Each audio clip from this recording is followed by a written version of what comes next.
జయంతి శుభాకాంక్షలు. ఏ దేశం ఎగినా ఎందుకు కాలినా ఏ పీఠం ఎక్కినా ఎవరెవరైనా వడనాడి తల్లి భూమిని యువరాజు గారి యుగంలో దేశమును ప్రేమించమన్నా మంచి అందరిని పెంచమన్నా ఒట్టి మాటలు పెద్దలు రాత్రి సుబ్బారావు గారు గురజాడ అప్పారావు కౌలుగా దేశము ప్రపంచము ఐకమత్యంగా కుల మత వర్గాలను భేదాలు లేకుండా భారతదేశం నా మాతృభూమి భారతీయులు నా సహోదరులు నేను నా దేశంలో ప్రేమించున్నాను. సుసంపన్నమైన బహుళమైన నా దేశ వారసత్వ సంపదమైన గర్వకరమైనటువంటి విధంగా మరి వందే మాత్రం రచిస్తూ మరి చిన్నప్పటి నుండి మనం ఎంత చదువుకుంటున్నాం. అయితే ఆ రోజుల్లో మానవుడు ఆది మానవుడుగా చెప్పినటువంటి తరుణంలో తర్వాత క్రమేణా రాయబట్టి అగ్ని తయారు చేయించి తర్వాత ఈనాడు కంప్యూటర్ యుగం వరకు మనిషి ఎదిగాడు. ఇందులో కొన్ని వర్గాల వాళ్ళు మరి ఒక రకంగా మరి పైసా జడ్జ్ చేసుకుని ఆర్థికంగా ఎదగడము, కొన్ని వర్గాల వాళ్ళు అరిసెడు వర్గాలకు లోనై వెనకబడిపోవడము, వారు ఆధిపత్యం మీద మిగతాలు నడుచుకోవడం వల్ల కొంచెం ఇబ్బంది జరిగింది. కొంతమంది కొండ జాతుల వాళ్ళు బీసీలు ఎస్సీలు వెనకబడిపోయారు.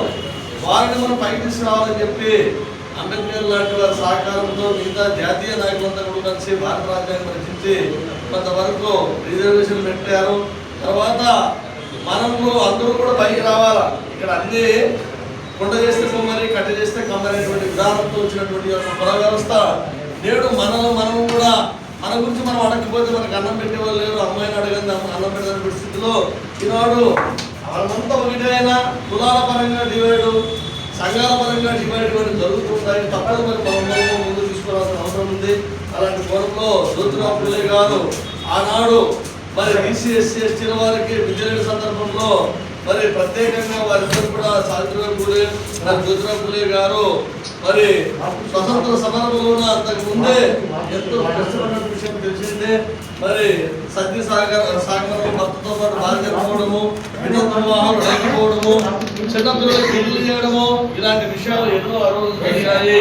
మరి తర్వాత మన వీరేశ్వర మంత్రులు గారు గురజాడ అప్పారావు లాంటి వాళ్ళు దాన్ని తీసుకుని వచ్చారు. మరి తన కోసం సమాజం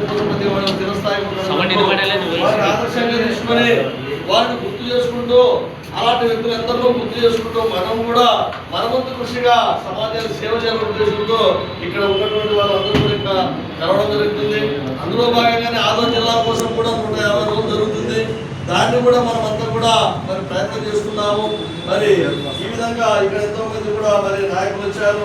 మరి మిత్రులు కృపనాథ్ గారు జాతీయ పార్టీ బీజేపీ అధ్యక్ష కార్యదర్శి అంటే మన ఆదోనికి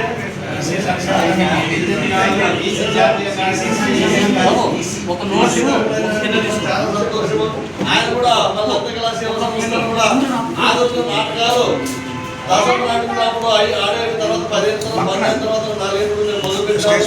ఉన్నటువంటి వాళ్ళు మరి గుబేర్నాథ్ గారు ఇద్దరని, రమేష్ అయ్య గారు ఇద్దరని, శేఖర్ సార్ గారు ఇద్దరని, మరి ప్రకాష్ గారు అందరూ కూడా మాకు కళారంగము మరి రామాయణము, భారతము, భాగవతము ఇలాంటి ఇతిహాసాల్లోన అది ఏ మతమైన కావచ్చు, ఏ గ్రంథమైన కావచ్చు, గొప్ప గ్రంథాలు ఉన్నటువంటి పాత్రను ఆనాడు తోలుబొమ్మలు ఆడుతున్నారు, అరికట్టున్నారు, చెప్పిన తర్వాత నాటకాలను వేస్తున్నారు. ఆ నాటకాలు సమసిపోతున్నాయి. వాటిని మరలా పునర్నిర్మాణించాలని చెప్పి ప్రయత్నం చేయడం జరిగింది. మరి నల్లరెడ్డి సార్ లాంటి వాళ్ళు చదువుకున్న వ్యక్తులు మంచి కార్యక్రమం చేస్తారని వారి గౌరవంతో మరి మాకు కూడా సహకరిస్తున్నారు. కళాకారులు రకరకాల ఆలోచనలు ఉంటాయి. మరి వాళ్ళందరూ కూడా కలుపుకోవడం మీరంతా సహకారంతో నాటకాలు కూడా వేస్తున్నాము. మరి ఈ సంవత్సరం అసమో జాతర వస్తుంది. దానికి కూడా మరి మీ వంతు బాధ్యతగా కళాకారులు సహకరించాల్సిన కోరుతున్నాము. మరి రంగస్వామి గారు కూడా మరి ఉరుకుందా ఈరోజు స్వామి ట్రస్ట్ లో డైరెక్టర్ కావడము మరి చాలా సంతోషింపదగిన విషయం. ఈరోజు మన బీసీ సంఘం తరఫున వారికి కూడా గుబేర్నాథ్ గారికి వీళ్ళందరూ కూడా సన్మానం చేయడం కూడా చాలా సంతోషము. ఇదివరకు చెప్పినట్టు మరి దశగిరి సార్ గారి గురించి మనకు తెలియదు కాదు. మరి ఏది ఉందో ఏది లేదో ఆయన తెలుసు, ఆయన ఆత్మకి తెలుసు. మళ్ళీ వాళ్ళు పూజ చేస్తే వస్తాము, కూర్చుంటాం, చాలా మంది మాట్లాడదాం పోతాము. మరి చాలా ఖర్చులు ఉంటాయి. ఇందులో మరి అటువంటి ఆ వ్యక్తికి మనం సహకరించాల్సిన అవసరం మన వంతు బాధ్యతగా ఉంది. ఇక జ్యోతిరావు పూలే విగ్రహం ఆదంలో ఇంతవరకు ఏర్పాటు చేయలేదు. మరి బీసీలంటే జ్యోతిరావు పూలే గారి జ్ఞాపకం వస్తారు.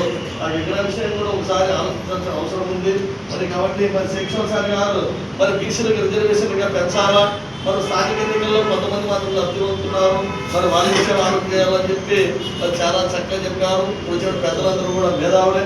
మరి మా యొక్క విన్నపాలను, మా ఆలోచనలు మరి అధికార పక్షంగా పార్లమెంట్లోనూ, శాసనసభలోనూ, రాజ్యసభలోనూ ఇలాంటి వాళ్ళ పార్టీల యొక్క ముఖ్యమైన పార్టీల యొక్క మీటింగ్లో మాట్లాడడానికి అవకాశం ఉన్నటువంటి వాళ్ళు మన బీసీల తరఫున మాట్లాడి మన బీసీల అభివృద్ధి కోసం కృషి చేస్తారని మనస్ఫూర్తిగా కోరుకుంటూ ఈ అవకాశం ఇచ్చిన